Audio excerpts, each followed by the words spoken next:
playoffs have officially started today. It's been hyped so far. I've been watching the Heat Bucks game a little bit, but it got me thinking there's some players out there that are really good and didn't make the playoffs this year. Who are the 10 best players that missed out this year? That's what I want to know. Que pasa to the pack? It is Pack here, aka your mama's best friend. Before this video starts, please be an OG, join the pack, and subscribe. How I determine this is that I got the 10 players with the highest rating on a team that didn't make the playoffs. Simple as that. And we can kind of go into why they didn't make it and why they're so good though in this video, right? So I'm gonna start off at number 10 on the list is 84 overall, Fred VanVleet. There's actually a lot of 84 overalls on this list, like TJ Warren, Karis LeVert, but Fred VanVleet had the most badges, so that's who I just decided to pick for 10th spot. Fred is the best player on the Raptors, maybe. The thing about this team is that these three are pretty neck and neck. I mean, you have Kyle Lowry, who's been here for so long. He's kind of like the leader of this team. Like, he may not put, like, the stats up, but, like, he's kind of like the CP3 of the team. Like, maybe he doesn't have the best stats, but he's probably the best player. But then you have Pascal Siakam, who was the second option on this championship team. You would think he's probably the best player, especially how he's been playing at the last couple months. But Fred VanVleet was the leading scorer for the team of the season. So I don't know why this team lost, but then again, nobody knew why this team was the second seed last year. So, you know, what a weird team and what a big change from last year to this year, right? Like last year, again, they were the second seed in the East. Almost same team. And now they're not even in the playoffs. It's just such a weird situation. It's probably because they just don't have the talent to make the playoffs, but I mean, they have a good coach. The talent's not that bad. So I don't know what happened this year, if I'm being honest. Maybe Raptors fans can tell me in the comments, but on paper, this should have been at least a playoff team, like 8th or 7th seed. Really weird. At number 9 on the list, we have LaMelo Ball. One that y'all have been saying is overrated in 2K, which is weird. Okay, so LaMelo Ball, we already know he averages good numbers. He's probably rookie of the year. He was probably the best player on this team for the most part. This team probably would have made the playoffs for sure if everybody was healthy throughout the whole year. And LaMelo Ball was a big reason for that. But he's 18 years old and an 85 overall. Is he an actual 85 overall? Maybe he's like an 83 or 82. But at the end of the day, he's still pretty high. He's still one of the better players in the league. Not like top 10 or anything, but he's still one of the better players. So I think even though this team didn't make the playoffs, I think the future for this team is so bright that it doesn't even matter. Okay, so at number 8 on the list, we have Nikola Vucevic, 87 overall. I believe the second best center on this list, maybe, from my understanding, right? 87 overall, right? The second best player on the Bulls. And so obviously we're going to talk about the other player in a second. But so here's the thing about Nikola. I mean, he was on the Magic, and that Magic team was making the playoffs every year somehow, led by Nikola. And when he went to the Bulls, me as a Knicks fan, I was pretty scared. I was like, oh shit. I mean, they just got a really good center. This team has the talent to make the playoffs. Like, there's no reason why they shouldn't. And then they didn't. Such a weird team. Such a weird team. I think next year they'll be a lot better, but definitely a weird situation. I think that even though they didn't make the playoffs, I think the next year they absolutely can. But yeah, I think they have kind of no excuses here. I mean, Nikola Vucevic was going to have to try to figure out how to fit into the team because he was new. So it was the middle of the season. So I'll give him that pass, but still. Okay, so at number 7 on the list, we have Domantas Sabonis. You know, they probably could have made the playoffs. Actually, they should have made the playoffs if everybody was healthy, but they weren't. Okay, Domantas Sabonis, an 87 overall, was easily the best player on this team all year. Puts up video game numbers like 15 rebounds and like 20 points. He's really good. The man is really good. He puts up amazing numbers. And the only reason they didn't make it is because Karis LeVert was new to the team and never barely played, right? Malcolm Brogdon was injured half the year. TJ Warren never played. TJ Warren was averaging 30 in the bubble. Okay, you need to understand that. Miles Turner was injured. Like, this team has been injured all year. They never were healthy. On paper, as long as everyone's healthy, this is a really good team. And now they get a lottery pick.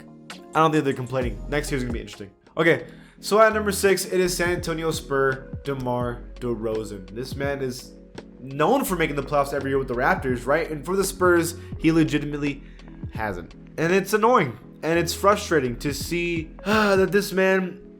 I watched him not be clutch in the playing game against the Grizzlies. And it was extremely frustrating because I know he can do better, but for whatever reason, apparently in the playoffs, he just struggles, and it happens every time, and it's because he can't shoot threes. And so I know you think threes don't matter 100% all the time, Patrick. Like, you're right, guys. Threes don't matter. It's not everything. But when you're starting 5, only 2 can shoot, and those 2 shooters aren't shooting very well, Guess what people do? They don't guard you. They literally just say, we're going to sit in the paint and go ahead.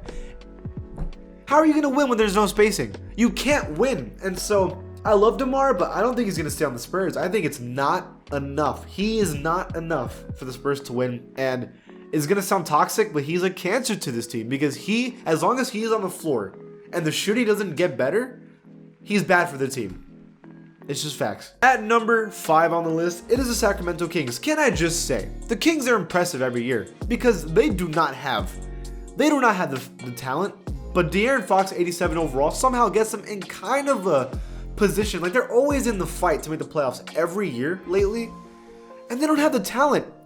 82 overall, 81 overall, 80 overall, 80 overall, 80 overall, 77, 77. Where's the help? And yet De'Aaron Fox is out here doing a good job. Can we just say that I know maybe Kings fans maybe not agree with me, but on paper, what Luke Walton is doing with this team is way more impressive than y'all think because this team shouldn't be even close.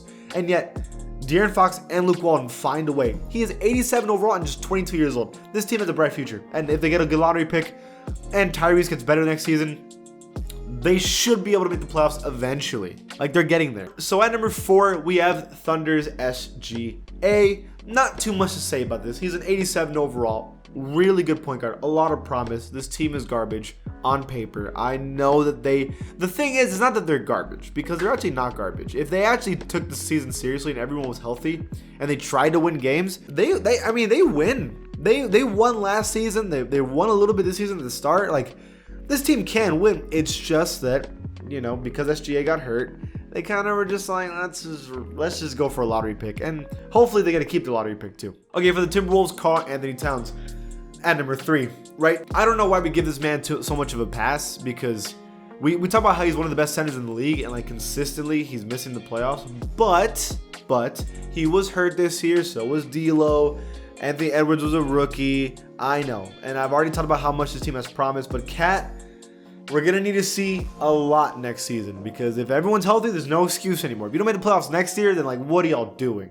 At number 2 on the list, we have Zach LaVine on the Bulls. Let me tell you, if there's a man that wants to lead a team to a playoffs badly, it is Zach LaVine. This dude is averaging a consistent 25 points a game. That's a lot of points per game. Y'all don't realize that's a lot, okay? He's doing fantastic. He's great. He's entering his prime. He must be annoyed that he's wasting it because they're not getting anywhere. And so this man, I don't think he's not doing enough. I think the rest of the team are doing enough. And hopefully now Nikola, maybe they can do something next year. Okay, so finally at number 1, we have second year man, Zion Williamson, a 90 overall who missed the playoffs. Can I say this team has no excuse? I'm going to say it. I don't care that they're young. I don't care that the coach is for a season. I do not care. There's no excuse. Zion Williamson's a statistical monster, okay? Brandon Ingram, we know, can get buckets. Lonzo's a second pick in the draft. Steven Adams is a great starting center. Eric Bledsoe has experience. Josh Hart was solid. Jackson Hayes isn't a scrub. William Hernangomez, James Johnson. I mean, where's the excuse this year? They were close to making the playing game, but they didn't. Where's the excuse? There's no excuse for this team not making it. Next year, they should be able to, especially with Zion, who's going to get probably even better. That's my opinion. Those are the 10 best players who did not make the playoffs. What do you think? Leave it in the comments below. And if you like the channel, please give it a sub, and I'll see you guys next time.